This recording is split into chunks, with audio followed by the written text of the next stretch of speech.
Aman dulu. A'udzubillahi minasyaitonirrajim. Bismillahirrahmanirrahim. Alhamdulillahirabbil alamin. Wassalatu wassalamu ala asyrafil anbiya'i wal mursalin wa ala alihi wa sahbihi ajma'in. Allahumma iftah alaina hikmataka wanshur alaina min khazaini rahmatika ya arhamar rahimin. Ya Fattah ya Alim iftah qulubana futuhal arifin wa razaqna faman nabiyyin wa ilhamil malaikatil muqarrabin. اللهم نوّر بكتابك أبصارنا واشرح به صدورنا واستعمل به أبداننا وأطلق به ألسنتنا وقوي أعيننا وقوي عزامنا بحول ولا قوة إلا بك يا أرحم الراحمين. رب اشرح لي صدري ويسر لي أمري واحلل عقدة من لساني يفقهوا قولي أما بعد.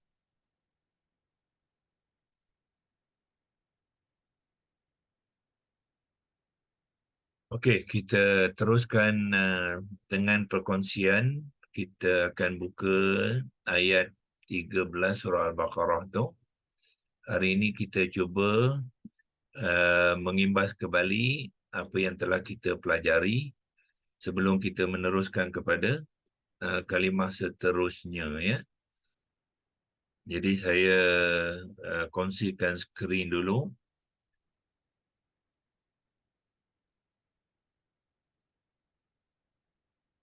Okey. Assalamualaikum.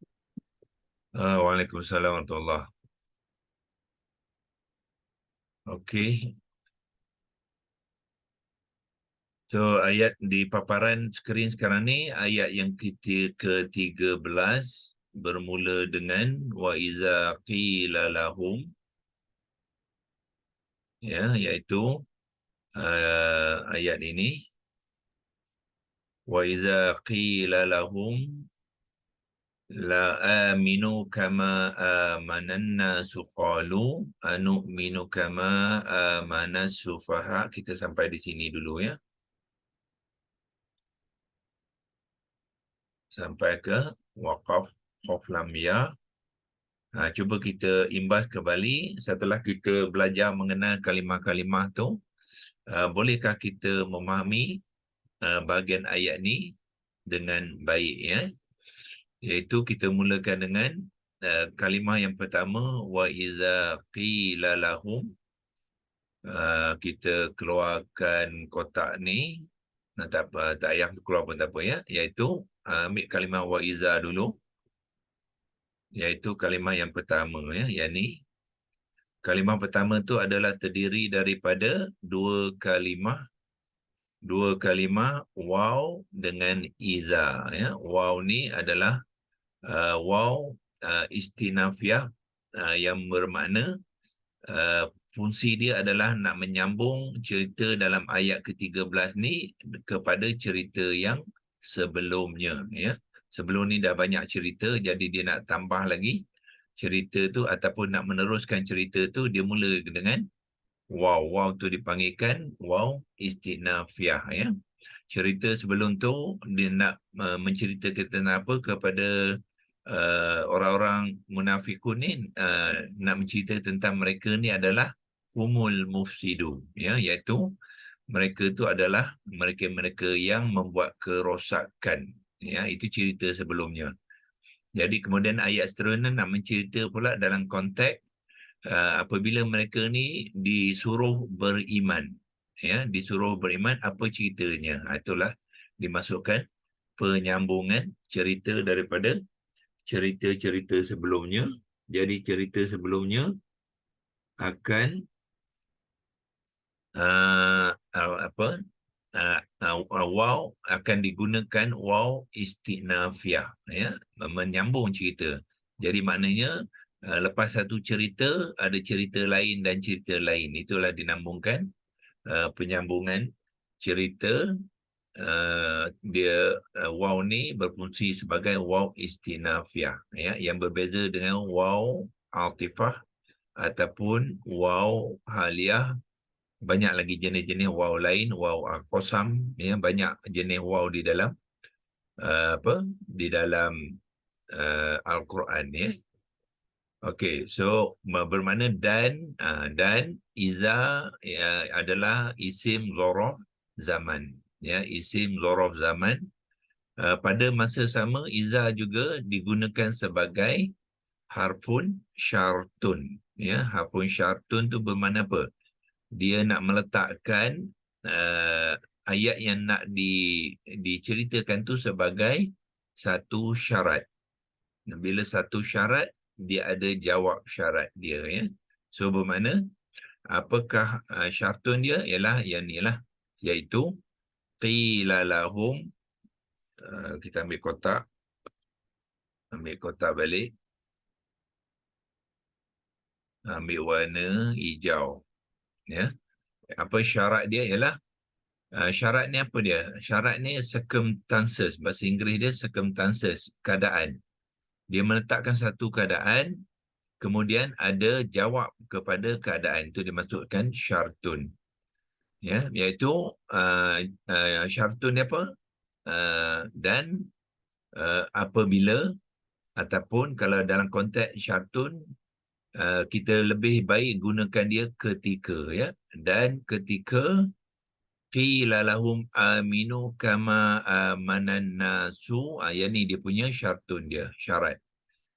Kita panggilkan jumlah syartun, ayat syarat, ya.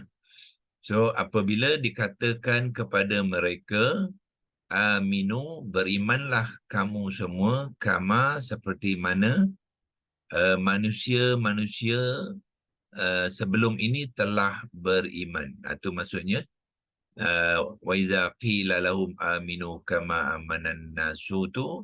Jadi apabila syarat ni dinyatakan, kemudian apakah respon kepada syarat? Itu dinamakan jawab syarat. Ya, jawab ni bahasa Melayu pun gunakan jawab. Ya, jawab syarat ialah respon. Respon bahasa Melayu apa dia?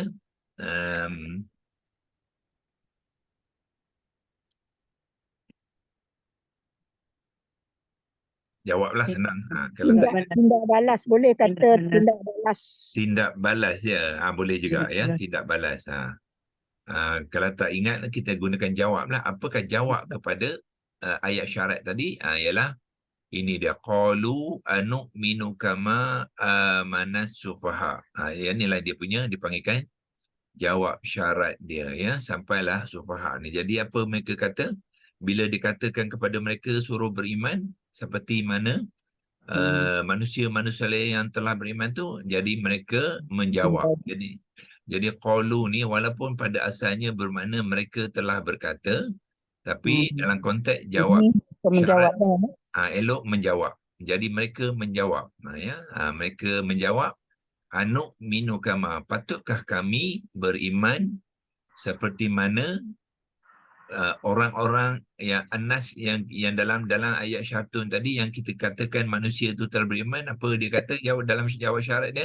Jawab dia kata orang-orang tu ialah orang bodoh yang telah beriman. Itu konteks jawab syarat dia, ya. Jadi inilah karakter Allah nak menerangkan kepada kita, iaitu karakter peribadi orang-orang yang dalam kumpulan dipanggilkan munafik, ya. Munafik ni dalam konteks ayat ni diturunkan. Munafik tu berlaku di Madinah dan juga di Mekah, ya. Dan di kalangan-kalangan orang musyrik itu pun ada yang juga munafik, dan di Madinah yang paling banyaknya orang-orang munafik. Jadi mereka ni bila dikatakan suruh beriman, dia jawab dia kata, patutkah kita beriman seperti mana kawan-kawan kita yang bodoh tu telah beriman. Itulah dimaksudkan dengan konstruk. Kita panggil konstruk ni ialah pembentukan ayat ni, ya. Lepas tu Allah jawab balik, ya, ataupun Allah buat penyataan tentang apa yang telah mereka jawab tu dengan ayat selepasnya, iaitu ala innahum humus sufaha walakin la ya'lamun, yang mana kita akan mulakan besok pula, ya. Kita akan mula dengan kalimah ala ni sebelum ni pun kita sebenarnya sudah jumpa ya. Ala ni dalam ayat yang ke-12 tu pun kita sudah berkongsikan apa dia ala tu, tapi besok kita akan buat kongsikannya sekali lagi ya. Cuba kita lihat balik kalimah-kalimah, setiap kalimah di dalam ayat yang telah kita kita kongsikan dulu ya. Ambil satu-satu. Wa iza ni tadi ialah waw istinafiyah dengan isim zaraf zaman yang juga dia ada, maknanya dia ada dua fungsi. Satu, dia berfungsi sebagai isim zaraf zaman ni bahasa Inggeris dia time adverb. Bahasa Melayu ialah kalimah yang mengaitkan dengan sesuatu peristiwa dengan masa ya, sesuatu peristiwa tu dengan masa, itu dipanggilkan time adverb. Pada masa sama dia juga digunakan dalam bentuk syartun ya. Syartun ni kadang-kadang kita tengok di dalam Al-Quran, kalimah syartun tu dia boleh jadi amil kepada sesuatu perkataan lain. Amil tu maknanya dia boleh mengubah status ya, kalimah ataupun bahagian kalimah, bahagian ayat. Kalau bukan kalimah atau rangkaian kalimah ya. Apa contoh harfun syartun yang lain ialah in, jika ya. Jika biasanya dia akan mengubah status kalimah fi'il mudhari' selepasnya dalam bentuk majzum, menjadikan dia status yang majzum. Tetapi iza ni biasanya dia tidak ya, dia tidak menukarkan status mana-mana kalimah ayat selepasnya. So kita panggilkan iza ni syartun ghairu jazimun ya, ataupun dia tidak menjazamkan. Bukanlah satu kalimah yang menjazamkan kalimah yang lain. Dia hanya berfungsi sebagai syartiyah saja ya, kalimah syartun. Jadi memberi makna ya dan ketika ya. Apakah beza apabila dengan ketika? Apabila tu hanya nak menceritakan peristiwa, biasanya dalam bentuk fi'il madhi yang telah lepas ya. Itu kalau dia tak berfungsi sebagai huruf syarat. Tetapi kalau dia berfungsi sebagai huruf syarat, apabila tu kita tukarkan kepada ketika. Dan ketika sesuatu berlaku, biasanya kalau ketika sesuatu berlaku tu mesti ada jawab kepada ketika tu, itu dipanggilkan jawab syarat ya. Jadi qila lahum, okey, qila adalah fi'il madhi ma'lum wazan 1 ya. Kalau tuan-tuan kalau dah biasa dengan kalimah ya, kita akan kenal dia ya. Dulu kita Doktor, ini lepaskan majhul dia. kan? Sorry, Majhul. majhul. Okey. Dia adalah fi'il madhi majhul wazan 1 ya. Qila. Kalau maklum dia apa? Qala. Jadi qala fi'il madhi maklum wazan 1. Qila adalah fi'il madhi majhul wazan 1 ya. Jadi macam mana pembentukan qila kita dah buat, tapi nak imbaskan kembali dia qala tu daripada maklum ataupun daripada kata dasar qala, dia akan mengambil acuan fu'ila ya. Fu'ila itu acuan fi'il madhi majhul wazan 1.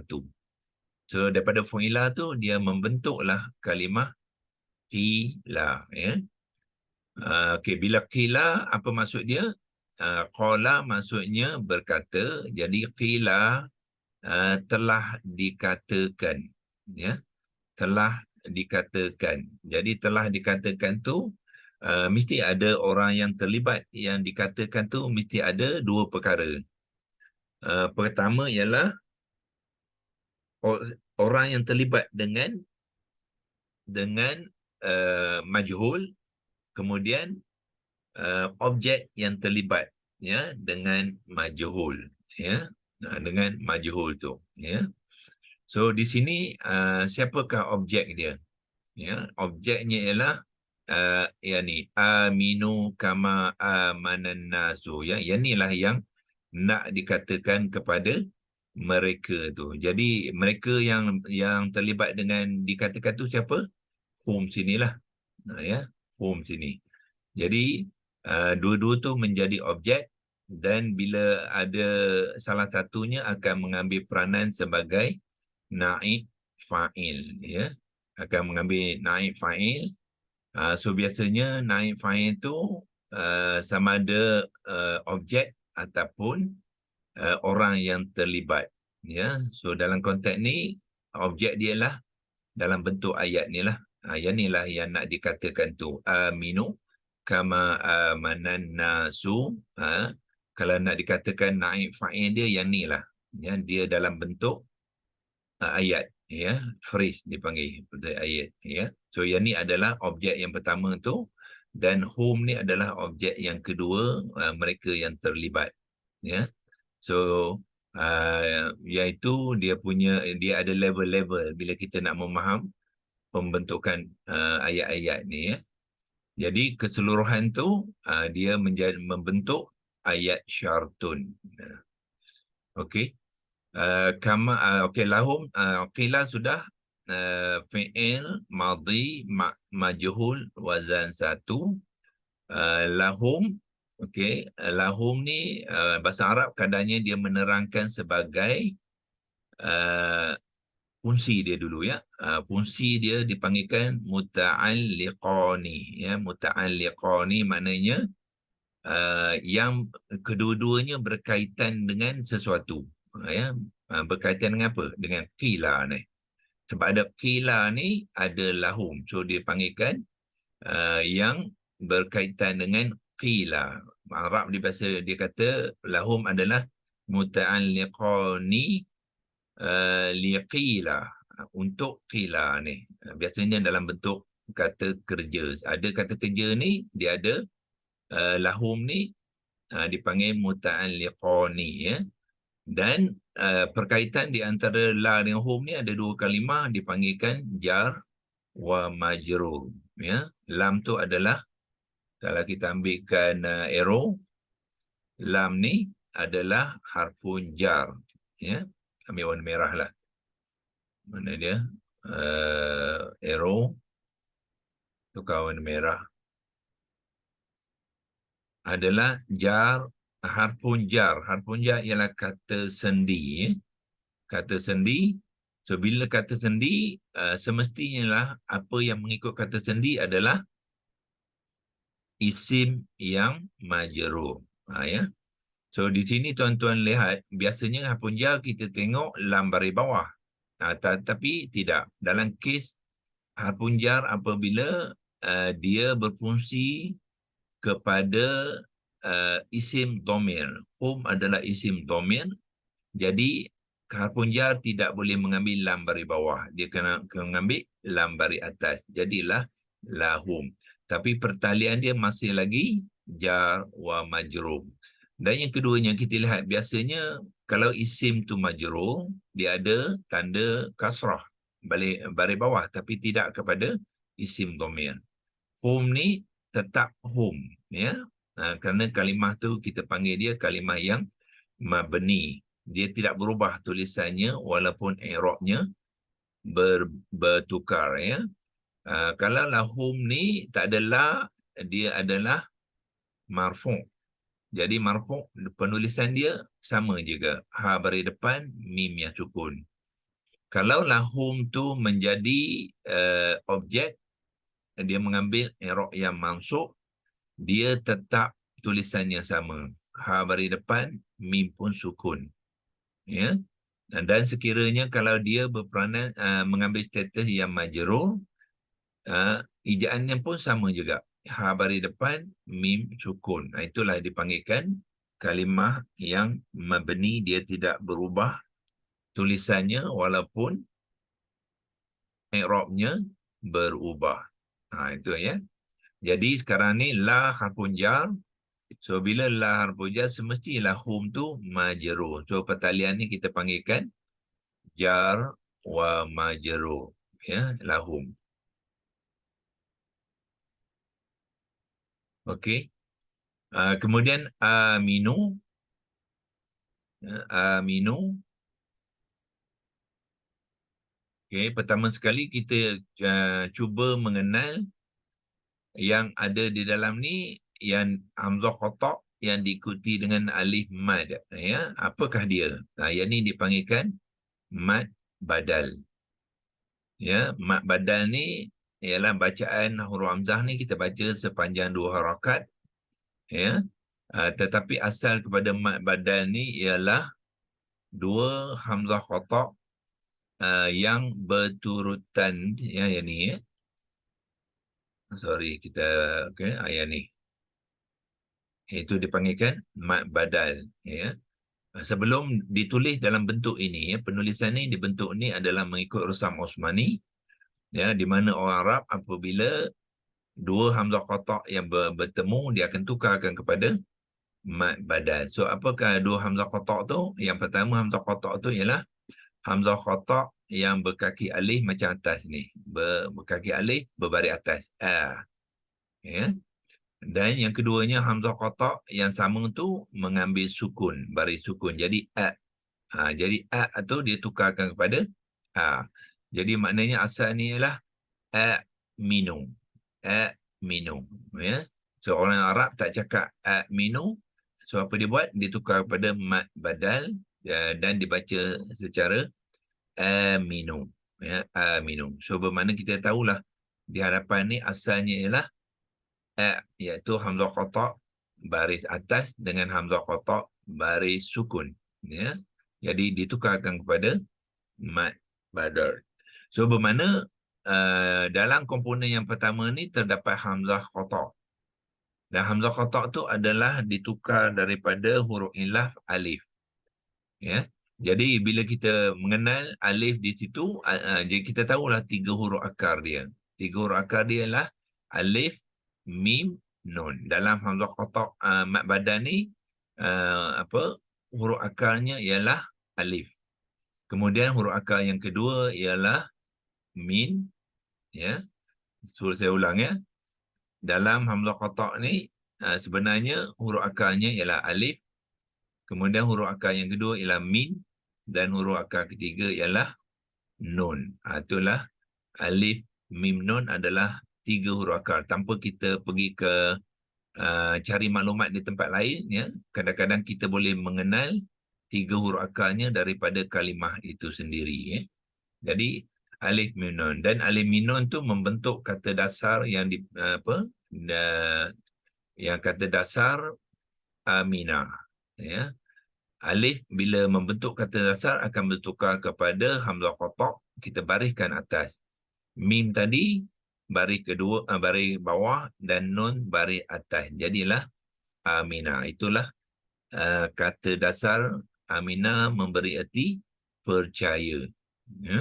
Tetapi bila nak membentuk kalimah yang ini daripada aminah tadi, dia akan mengambil acuan fi'il amar. Fi'il amar wazan keempat, ya. Sebab kalimah ni adalah fi'il amar wazan keempat. So dan semua fi'il amar fi'il amar termasuklah wazan keempat semestilah mengambil i'rab yang majzum. Itulah ya, pengenalan kepada aminu tu. Jadi kita boleh terangkan dia sebagai apa? Fi'il amar wazan keempat yang majzum. Kemudian waw al-ziyadah ni apa dia? Waw al-ziyadah ni ialah komponen pelaku dia. Komponen pelaku kita ambil kotak balik, ya. So kita clearkan ni. Ambil komponen kotak semula, iaitu di sini ambil warna merah. Waw al-ziyadah tu adalah komponen fa'il, dipanggilkan fa'il ataupun pelaku kepada kata kerja fi'il amar. So dalam konteks fi'il amar, ya, tuan-tuan kena hati-hati sedikit, ya. Sebab apa? Sebab fa'il, komponen fa'il dalam fa'il amal ialah siapakah yang diarahkan untuk melakukan perbuatan tu. Itu dia fa'il dia. Dia macam-macam seolah-olah macam apa ya, macam objek pula, tapi tak. Dia yang diarahkan tu menjadi fa'il dalam fa'il amal. Jadi dalam konteks ni waw al-ziyadah ni ialah hum tadilah, mereka tu. Ya, berimanlah kamu semua. Jadi waw al-ziyadah ni ialah kamu semua. Kerana apa? Sebab fa'il dalam fa'il amal ialah dalam bentuk orang kedua, iaitu kamu. Ya, sama ada kamu seorang ataupun kamu berdua ataupun kamu ramai. So dalam konteks ni kamu ramai. Ya. Tapi sebelum ni kalau kita tengok dalam fi'il madhi, kita tengok waw al-ziyadah ni ialah mereka. Ya. Jadi itu yang kita kena hati-hati sikit ya, supaya kita jelas ya. Jadi ini waw al-ziyadah dalam konteks fi'il amal, dia adalah orang ketiga yang jamak. Orang kedua, mukhatab ya, yang majmuk. Tetapi waw al-ziyadah kalau kita lihat dalam apa? Dalam fi'il madhi, sebagai contoh ni lah. Ni fi'il madhi lah ni. Waw al-ziyadah juga. Ya. So waw al-ziyadah dalam fi'il madhi ialah hum, iaitu orang ketiga, iaitu mereka. Jadi qalu di sini waw al-ziyadah ni ialah mereka. Sedangkan di sini bukannya mereka, di sini adalah mukhatab, orang kedua, bererti kamu semua. Siapakah kamu semua ni? Ialah hum tadi. Kamu apabila dikatakan kepada berimanlah kamu. Jadi kamu tu adalah mereka-mereka yang diceritakan sebelum tu mengambil status mukhatab dalam fi'il amal. Itu dia yang berlaku dalam kontrak. Ya, fi'il amal. Jadi wa iza qila lahum aminu, dan ketika dikatakan kepada mereka berimanlah kamu semua. Daripada mereka dia bertukar kepada kamu semua sebab dia dah memainkan peranan sebagai fa'il di dalam fi'il amal. Jadi dia bertukar status daripada orang ketiga kepada orang kedua. Ya. Ini kalau dia jamak. Ya. Kalau fi'il amal tu fa'il tadi seorang, seorang tu fa'il tadi dalam fi'il amal dia tidak dinyatakan ya, dia tersembunyi. Dia tidak ada waw al-ziyadah ni, jadi apa berlaku? Ya. Nun tu akan disukunkan. Itu dalam kalangan konteks mufradah, fa'il yang mufradah seorang. Maknanya seorang tu mesti orang kedua juga, iaitu kamu semua seorang lelaki ya, kamu semua seorang lelaki. Dia tidak dinyatakan fa'ilnya. Bila tidak ada waw al-ziyadah ni, huruf terakhir nun tu akan disukunkan ya. Sukun tu menandakan kalimah tu mengambil i'rab yang majzum. Jadilah amin. Katalah cerita ni seorang, bukannya ramai. Jadi di sini akan jadi apa? Bukannya hum lah ya, sebab seorang. Wa iza qila lahu. Itu jadi ya, ayat dia kalau seorang sini. Wa iza qila lahu, apabila ataupun dan ketika dikatakan kepada dia amin, berimanlah kamu. Kamu tu seorang. Dia akan jadi nun yang sukun. Itu cara kita nak mengenal ya, memahami ayat-ayat ya. Jadi kita boleh melihat dalam konteks yang berbeza. So kalimah-kalimah juga akan mengambil bentuk yang berbeza ya. Tapi kita kena familiar ya, semua tu kena selalu berlatih ya, lalu menulis ya, dan selalu apabila membaca ayat Al-Quran tu renungkan dengan cara yang kita buat sekarang ni ya, kenalkan kata kalimah-kalimah tu, renungkan dia dalam konteks ayat tu ya. Dan besok kita akan sambunglah kama dan seterusnya. Doktor, tanya sikit. Ya. Tanya sikit. Okey. Kalau muannas kat situ, kalau amin tu untuk muzakkar kan, seorang. Ya. Kalau muannas, Kalau muannas dia biasanya mengambil ditaruh ya ya. Ya. ini. Jadi kalau ya dia akan jadi apa? Amini, Amini lah, sebab nun yang sukun tadi bertemu dengan ya mad, nun tu akan mengambil baris bawah lah. amini. Amini maknanya arahan tu ada kepada seorang perempuan pula. Maksudnya ya di ujung tu ya yang tak ada titik lah. Ya tak ada titik. Semua ya di ujung kalimah dia tidak bertitik lah. Dan bila dia tidak bertitik, pada masa sama dia juga mengambil peranan sebagai ya mad. Jadi ni tu akan dibacakan sepanjang Harkat. 2 harakat. Amini 2 harakat, lepas tu barulah kama. Itu kalau perempuan. So bermakna yang mustatir, yang tersembunyi hanya anta saja. Ya, iaitu kalau fa'il tu engkau seorang lelaki ataupun kamu seorang lelaki saja yang tersembunyi. Selain pada tu kita akan lihat dia Ada tanda dia lah. ada tanda dia. Domain dia, Okey. tanda domain dia tu adalah kat si ujung tu ya. Ya. Okey. Terima kasih, Doktor. Okey, kita ingat okey, kita berhenti di sini saja. Kita akan sambung besok ya. Ini pun sudah lebih 7.58 kita berhenti ni. Elok kita imbas kembali supaya bila kita dah kenal tu, kita tengok dalam konteks penggunaannya dalam konteks ayat yang kita bincangkan tu ya, insyaAllah. Dan bila kita sudah mahir mengenal tu, kita akan dapati bila kita melihat ayat-ayat lain pun aplikasi dia, penggunaan dia pun sama juga. Cuma tuan-tuan dan perempuan kena selalu praktis ya, menerangkan kalimat-kalimat tu dengan lebih detail, lebih terperinci supaya kita ya betul-betul mengenal dan kita boleh memberikan terjemahannya yang lebih tepat insya-Allah.